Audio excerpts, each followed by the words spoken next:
সুদর্শন চক্র সংসারের সবথেকে শক্তিশালী অস্ত্র হিন্দু মাইথোলজির হিসাবে। এটা কোনো সাধারণ অস্ত্র নয় যেটাকে সবাই চালাতে পারবে। এটা ভগবান বিষ্ণুর অস্ত্র। এটাকে শুধু ভগবান বিষ্ণু আর তার অবতারেরাই ধারণ করতে পারে। তাদেরই আদেশে সুদর্শন চক্রকে কারোর ওপর চালানো সম্ভব। কিন্তু আসলে সুদর্শন চক্রকে চালানো যায় না, এটাকে ইচ্ছা শক্তির মাধ্যমে আজ্ঞা দেওয়া যায়। সুদর্শন চক্র কখনো ভুল করে না। এটা শুধু যার ওপর প্রহার করানোর জন্য পাঠানো হয় তারই নাশ করে, আর এটা নিজের কাজ পুরো না করে কখনোই ফেরত আসে না। হিন্দু ধর্মের গ্রন্থ আর পুরাণ অনুসারে সুদর্শন চক্র থেকে বাঁচা অসম্ভব, তাই এটাকে ভগবান বিষ্ণু ভেবে চিন্তেই আজ্ঞা দেন।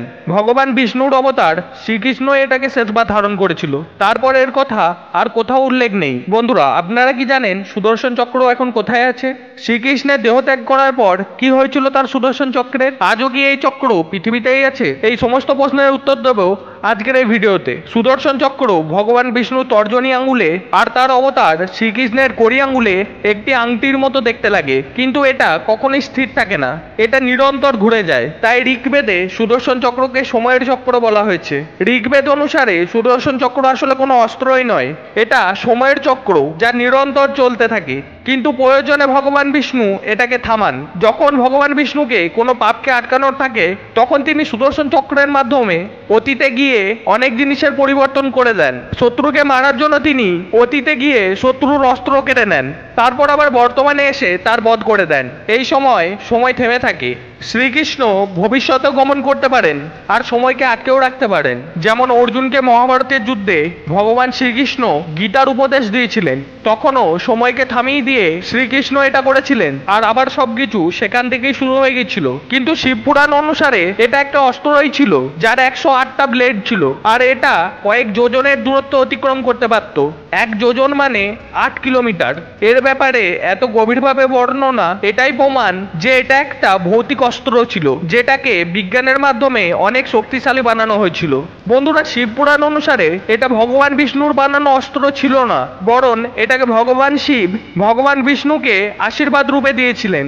বাল্মীকি রামায়ণে বর্ণনা পাওয়া যায় ভগবান বিষ্ণু দেব বিশ্বকর্মার বানানো চক্রবন নামক পর্বতে হাগ্রীব নামক এক দানবকে মেরে ফেলেছিলেন, আর সেই দানবের কাছ থেকে সুদর্শন চক্র ছিনিয়ে নিয়েছিলেন যাতে এর দুর্ব্যবহার করা না হয়। কিছু শাস্ত্রে এটাও লেখা আছে দেবগুরু বৃহস্পতি এটাকে ব্রহ্মা বিষ্ণু মহেশ্বরের শক্তি একত্রিত করে বানিয়েছিলেন, তারপর এটাকে ভগবান বিষ্ণুকে উপহার স্বরূপ প্রদান করেছিলেন যাতে তিনি সৃষ্টির সঞ্চালনে বাধা সৃষ্টি করা দুষ্টদের নাশ করতে পারেন। বন্ধুরা, যদি কিছু বিচারধারা মানা হয় তাহলে এই কথাগুলো পুরোপুরি সত্য বলে মনে হয় না, কেননা সুদর্শন চক্রের উল্লেখ ভগবান বিষ্ণুর সাথে জড়িত সমস্ত কথাই পাওয়া গেছে। তাহলে এটা কি করে সম্ভব হয়? তাকে সেটা অন্য কেউ দিয়েছে।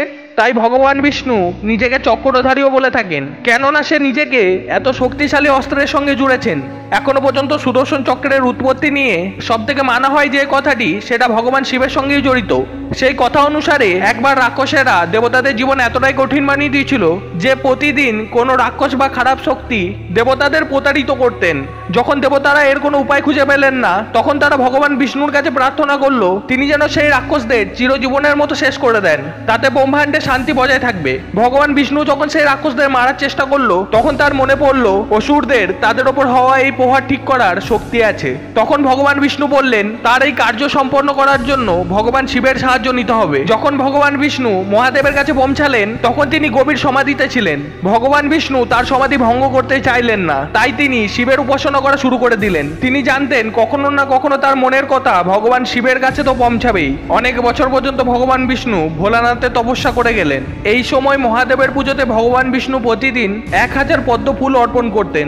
এরপর অনেক বছর পর যখন ভগবান শিব সমাধি ভঙ্গ করলেন তখন বিষ্ণুদেবের ভক্তি দেখে তিনি প্রসন্ন হয়ে গেলেন, কিন্তু তিনি বিষ্ণুদেবের পরীক্ষা নিতে চাইলেন। এবার যখন ভগবান বিষ্ণু পূজার জন্য 1000 পদ্ম ফুল জোগাড় করতে গেলেন তখন সেখান থেকে মহাদেব একটি ফুল লুকিয়ে দিলেন। তিনি দেখতে চাইলেন ভগবান বিষ্ণু এখন কি করেন। যখন ভগবান বিষ্ণু 1000 ফুল জোগাড় করতে পারলেন না তখন তিনি শিবের পূজায় নিজের একটি চোখ কেটে অর্পণ করে দিলেন। তখন ভোলানাথ খুব প্রসন্ন হয়ে গেলেন আর তিনি বিষ্ণুদেবকে সংসারের সবথেকে শক্তিশালী অস্ত্র প্রদান করলেন। সেটা সুদর্শন চক্রই ছিল যা এক মুহূর্তেই সমস্ত অসুরের বধ করতে পারত। ভোলানাথ বললেন আপনি এর মাধ্যমে অসংখ্য অসুরের বধ চোখের পাতা ফেলতেই করতে পারেন। বন্ধুরা, শিবপুরাণ অনুসারে সুদর্শন চক্র দুটোই চক্র মিলে তৈরি হয়েছে যা একে অপরের বিপরীত দিশায় ঘোরে। শিবপুরাণ অনুসারে এতে 108 না 10 লাখ ব্লেড আছে। বামন পুরাণ অনুসারে এর কেন্দ্র বর্জ্য দ্বারা নির্মিত। এর কেন্দ্রে 12টি বিন্দু আছে, 6টা নাভি আছে।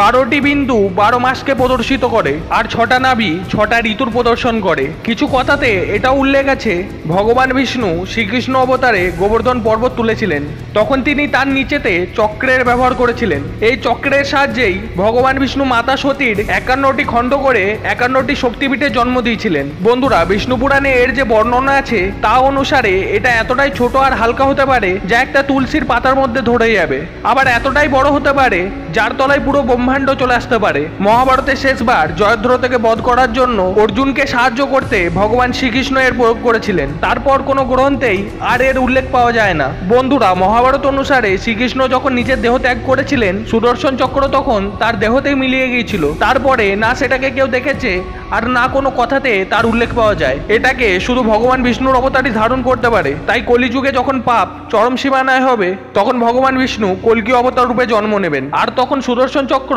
তিনিই পাবেন। কল্কি অবতারকে সুদর্শন চক্র ভগবান পরশুরাম দেবেন। পরশুরাম এখনো পৃথিবীতে জীবিত আছেন। তিনি আর মহাবলী হনুমান একত্রিত হয়ে কল্কি অবতারকে পাপ নাশ করতে সাহায্য করবেন। তখনই পরশুরাম কল্কি অবতারকে সুদর্শন চক্রের জ্ঞান দেবেন, আর কল্কি দেব এটাকে পৃথিবীর গর্ভ থেকে প্রাপ্ত করবেন। বন্ধুরা, আপনারা সুদর্শন চক্রের ব্যাপারে এই কথাগুলো কি কখনো শুনেছেন? আপনি কি কখনো কোনো পুরাণে এর বর্ণনা শুনেছেন? সুদর্শন চক্র এখনো কোথাও আছে কি নেই? সত্যি কি পৃথিবীতে আসবেন কোনো কল্কি অবতার? সত্যি কি এই কলিযুগে পাপের নাশ করতে কল্কি অবতার জন্ম নেবেন? আর সত্যি কি পৃথিবীর গর্ভ থেকে সুদর্শন চক্র প্রাপ্ত করবেন? বলা হয়ে থাকে সুদর্শন চক্রের বর্ণনা পুরাণে তো আছে, কিন্তু এটাকে কেউ কখনো দেখেনি, কেবল এটাকে অনুভব করেছে, এটার প্রচণ্ড শক্তিকে অনুভব করেছে। কলিযুগে এটা কি কখনো দেখা যাবে? আপনার বিচার কমেন্ট করে অবশ্যই জানাবেন। আজকের ভিডিওটা যদি আপনাদের ভালো লেগে থাকে তাহলে ভিডিওটাকে অবশ্যই একটা লাইক করে চ্যানেলটাকে সাবস্ক্রাইব করে দিন। এতক্ষণ সাথে থাকার জন্য অনেক অনেক ধন্যবাদ। রাধে রাধে।